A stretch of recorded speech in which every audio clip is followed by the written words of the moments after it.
How's it going, everybody? It's Pilot Flame, and we are back with another FPL video. And today we are going to be looking at some potential changes to VAR, some substitution changes, the drinks breaks, all that sort of stuff that was implemented post-lockdown. We're going to be taking into what basically the Premier League have come out and said that they're going to be doing for next season, and how this could impact your FPL teams going into the 2020-2021 season. If you haven't done so already and you're new around here, make sure to subscribe to the channel if you're new. We're going to be doing a lot of videos, especially with the season getting closer and closer to starting. There's rumors that we're going to be able to tinker with our teams just after the Champions League final, because that'll be when we see who's progressed as far as they have in the European competitions, and when they could potentially see a pushback of the fixtures, as there's likely going to be blank game weeks going into game week 1. And make sure to follow us on all the other platforms, Twitter and Twitch. It's PilotFam226, as you can see just below me. Links are also in the description below. So without further ado, let's get into the video. So here we have an article that has been posted on Aston Villa's official website, and it's a Premier League statement on VAR and substitution. So we're just going to get right into it here, and we're kind of just going to read through it and kind of go, line by line, and just kind of check things out here and see what it's all about. So at the Premier League's annual general meeting, shareholders agreed to rules regulating around the video assistant referee, or VAR, and substitutions for players in the 2021 season. So shareholders unanimously approved the implementation of VAR in line with FIFA VAR protocol. Now, if you're not familiar with that, there's two different boards. There's the International Football Association Board, or IFAB, and then there's FIFA as well in terms of VAR responsibility. If you've seen Italian football or German football, you'll notice that when they do the VAR checks, the referee tends to, a lot of the time, go over to the screen and kind of relay back and forward when it comes to those key decisions for penalties, red cards, and that sort of stuff.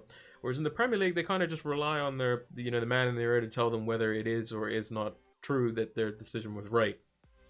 So that's going to be changing going into next season. And also, clubs have agreed to revert back to using the 3 substitutions per match, with a maximum of 7 substitutions on the bench. So this means less rotation, so you're not going to see a crazy amount of managers doing 17,000 subs at halftime and then having 3 more slots. So still 3 subs per match, and you have a maximum of 7 substitutes on the bench. This is fantastic for the smaller teams and doesn't really affect the big teams as much, but the smaller teams definitely gain an advantage from this, mainly because their squads are a lot thinner. They're a lot less quality on the bench overall. They maybe have 1, maybe 2 players that can come on and change the game and impact them, whereas the likes of like Man City or Manchester United or Liverpool, these sorts of teams will gain a lot of benefit for their the amount of work that they do on the ball and off the ball, and the amount of quality they can come off the bench. So like as an example, in terms of like Burnley, they had to put in like 2 goalkeepers and like an academy player that had never played for the club before, whereas Manchester City's bringing on the likes of Riyad Mahrez and Bernardo Silva, who are internationals for their club. So it's just one of those things where I think that's a good change going into next season. There's going to be no drink breaks, I assume, as well, which makes sense because it's going into the winter-ish portion of the year. And I think that was just implemented just because they're not used to being, playing in the summer. And I think when the Euros come around, they'll definitely have drink breaks in that same scenario, just because it's being played in the summer, which makes the most sense if the weather is hot enough to issue those. So how VAR will change in 2020-2021. In July 2020, the IFAB transferred the responsibility to FIFA. IFAB will continue to work closely with FIFA, especially in terms of VAR protocol, related laws, and qualification requirements. There are 5 key areas which highlight the difference of implementation of VAR in 2020-2021. So referee review area. So if you're not familiar with this, this is the little screen on the side of the field where the referee can go and look at that in terms of like if he's not sure about a red card or a penalty or a goal. They're going to be encouraged and will be forced to use this screen a lot more, and hopefully the referees actually do that, because it's just a bunch of nonsense when they don't do it. It's like there was a what game was it? It was a Juventus versus Lyon yesterday in the Champions League. Obviously this is in the Premier League, but the penalty that was given to Lyon, the guy hooks around, gets the ball cleanly, and then he takes the player out afterwards, but the ball's long gone and he made an genuine attempt for the ball and got rid of it completely. Referee calls a penalty. They do a VAR checkup in the booth. They say whatever, and they give him the penalty anyway. It's like, you could just let the referee go over and make his own decision to what he's seen. And I think they need to do that more often in just everywhere, basically, but especially the Premier League. So increased use of the RRA, which is used for subjective decisions in the 3 areas: so goals, red cards, and penalty kicks, which makes the most sense because those are the most important kind of key underlying, decisions of a game. The scoreline changes. The scoreline could change because of a penalty. The number of players on the field can change. Like, those are probably the 3 most important things that you would use some type of review for. The next point here is goalkeeper encroachment on penalty kicks. The protocol does not allow for tolerance levels, so if the goalkeeper saves a penalty and his foot is over the line, then VAR will advise it to be retaken.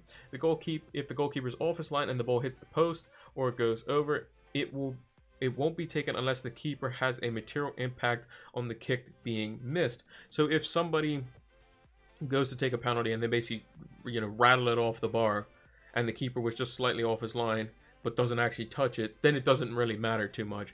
Whereas if the goalkeeper is off his line and he saves the penalty, then they'll ask to be retaken.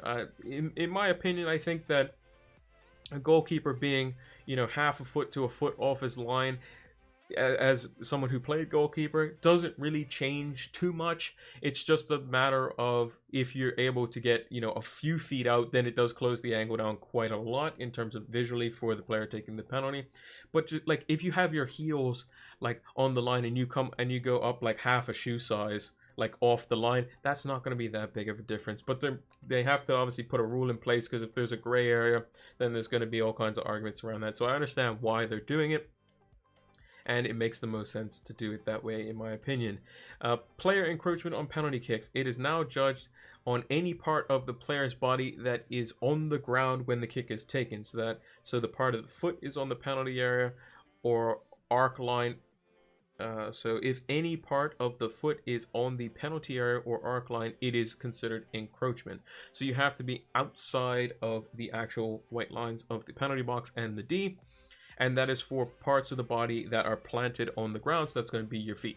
So if your head is leaning inside the box, that is not encroachment. It has to be where your feet are when the ball is kicked.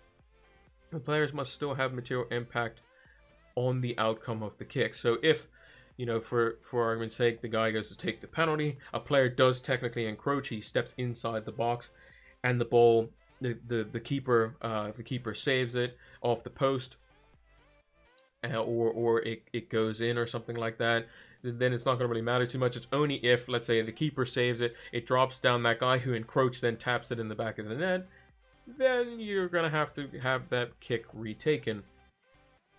Moving on here, we have offside. So the protocol does not allow for tolerance levels. Obviously, they're using the lines and that sort of stuff to see if a player is offside. I think the ruling now in regards to that is still like basically, so where your the seam of your shirt basically comes down, if straight down along your side, basically that line there, as it were, is ahead of the other players, then you're offside. Obviously, that's kind of how they're doing it, if the feet are kind of in line and that sort of stuff.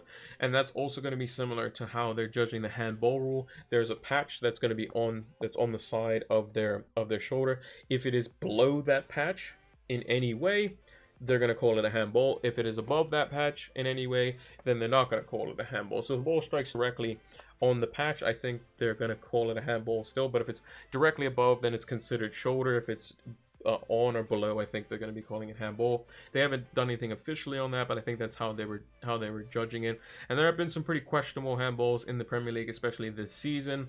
And the whole rule of, your arm being by your side or your hands being in an unnatural position. Like, I think the classic example, the most harsh one where the referee should go over and check the screen, was when Wolves ended up having their clean sheet removed versus Burnley late on due to a Chris Wood penalty. Chris Wood goes to bicycle kick the ball from very close range in terms of where the defender is, being Matt Doherty. He goes to protect himself with his face. Chris Wood basically mishits it, and it ends up, I think he misses it altogether, and it ends up hitting Doherty on the arm. The referee blows for a penalty because it hits him in the arm, and it's technically handball. However, when the player's foot is like this close to your face, you're gonna want to probably block it as well. It just makes the most sense, and I think it's kind of, kind of stupid that they give that sort of penalty. If the referee goes over and like looks at the screen and can say, okay, he's legitimately trying to protect his face from a boot that could potentially go into it, it makes the most sense that he should probably not give that penalty. For Paul Pogba's, he shouldn't be lifting his hands up directly in front of his face, playing goalkeeper inside the box. But that is just a human reaction. That's something that happens when the ball's blasted at your face that quickly. Sometimes it's just a natural reaction, but he shouldn't be doing that. I think that is a penalty, in personally. Whereas he's not really being in danger because he could technically head the ball. Whereas Doherty is trying to protect himself from the kind of flailing leg of Chris Wood. So I think that's where the line needs to be drawn. And then lastly, keeping the flag down for tight marginal offside offenses. Now this irritates me so much because referees are putting up their flags for the most marginal, plays for offside. And I think that, some instances where its VAR has been quite good. It was actually when Arsenal played Man United. Aubameyang kept on playing and put the ball in the back of the net. All the United players stopped, but Aubameyang that's what they're told to do. They're supposed to play on whether the flag goes up or not, unless it's not a goal scoring opportunity, and that just makes the most sense. So I think referees, if it's even somewhat like 1% in their mind, oh, that might be offside, keep the flag down, let the play go on, because when a player sees a flag go up, their natural reaction over the past however many years they've been playing, they stop. That's what they do. So let's see what they have to say here. When an immediate goal-scoring opportunity is likely to occur, the assistant referee will keep their flag down until the passage of play is completed. So either the ball goes out, goes over the line, goes in the goal, all these sorts of things. Once the goal-scoring opportunity is complete, either a goal is scored or the chance is gone. The assistant referee will then raise the flag to indicate the initial offense. If a goal is scored, then VAR will review the offside judgment, and that's how it should be. If it is any close whatsoever, just keep your flag down. I mean, a lot of officials are going to be used to having to put their flag up because they think it's offside. But if it's like even slight doubt in that instance, just keep your flag down. If they go on and score, VAR will check it, and they'll bring out the lines and say the guy was a shoelace offside. And, that it is what it is. If you're shoelace offside, you're offside. If you're shoelace onside, you're onside. So that's kind of how it works. But, yeah, I think these rules definitely will help. I think the main one is they have to use the screen more often. It's nothing worse than the referee just having the bug in his ear and the VAR official, which is just another referee that probably ref the day before is going to ref the day after using this technology or whatever. It's just in his ear saying, yeah, I think this is a penalty or whatever.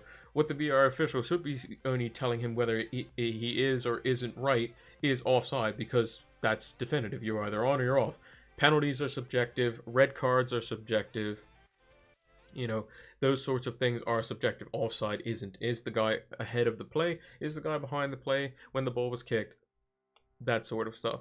I have seen some other things where people are saying what they should do in order to improve the offside rule is when the guy receives the ball, if he's ahead of the last defender, when he actually receives the ball, then they could do offside. But that kind of takes running behind out of the play, and that's kind of defeats the purpose. The whole purpose of offsides originally was to get rid of goal hanging. I think the way they're doing it now is, I guess, the best that you can do it with the kind of the system that they've implemented. But I think for penalties, red cards, and that sort of stuff, the referee will need to review on the monitor, as well as for like when if they determine that someone's in the way of the goalkeeper or like blocks his path and he could be offside. So VAR says, yes, this guy is offside, you need to come over and judge whether he's considered in the line of sight of the goalkeeper, or whatever you may want to kind of attribute that to. But yeah, I definitely think these rules will help, whether they abide by them and continue them on and kind of push them and utilize them a lot more, like they have done in the Italian league especially. It's waiting to be seen. But definitely the 3 substitution rule, a lot of the lower clubs of the teams that have just come up will be quite happy about that. The drinks breaks will obviously go away naturally, and VR will hopefully be changed for the better. Let me know in the comments down below what potential rules you would like to be seeing changed. Me personally, I think they should add more emphasis on giving people yellow cards and that sort of stuff for time wasting at any point in the game. There's nothing worse than a goalkeeper getting a yellow card for time wasting, and then they continue to time waste for the majority of the game, and then they don't get sent off. You've never seen a goalkeeper or somebody get sent off for time wasting twice. It's usually, if they get sent off, it's they've already had a yellow for something and they get a yellow for time wasting, or and it's very rare to see a goalkeeper get sent off for that. I think they should put a little bit more precedence on that. But yeah, let me know in the comments what you think about the rules and what you would like to change for the rules as well. And if you enjoyed the video, make sure to leave a like on it. Make sure to subscribe to the channel if you're new. We're going to be doing, again, more and more videos as the season gets closer and closer. I'm going to be doing a live stream at some point when the site goes live to kind of my first impressions of tinkering around and potential changes of prices for players and that sort of stuff. That's going to be quite interesting to see overall, and kind of how I kind of think about and structure the team, and at that point we can create the league if we're allowed to. And yeah, it'll be quite interesting. Also, make sure to turn those notification bells on as well so that you can get the content as soon as it is readily available. And in order to figure out when I am going to be going live and these sorts of, updates and notifications, make sure to follow us on Twitter and Twitch. It's PilotFlame226. Links are also in the description. Twitter is where we post our YouTube videos as well as when we go live, as well as any potential updates or upcoming content for the channels. Also, like I said, follow us over on Twitch. That's where we're going to be doing our streams all the time. We do not stream on YouTube. That is only for VOD or video related type of content, whereas Twitch will be more of our live stream / live kind of reaction, and our game week discussions for FPL are over there as well. So thanks for watching, hope you all enjoyed it, and until the next video, take care.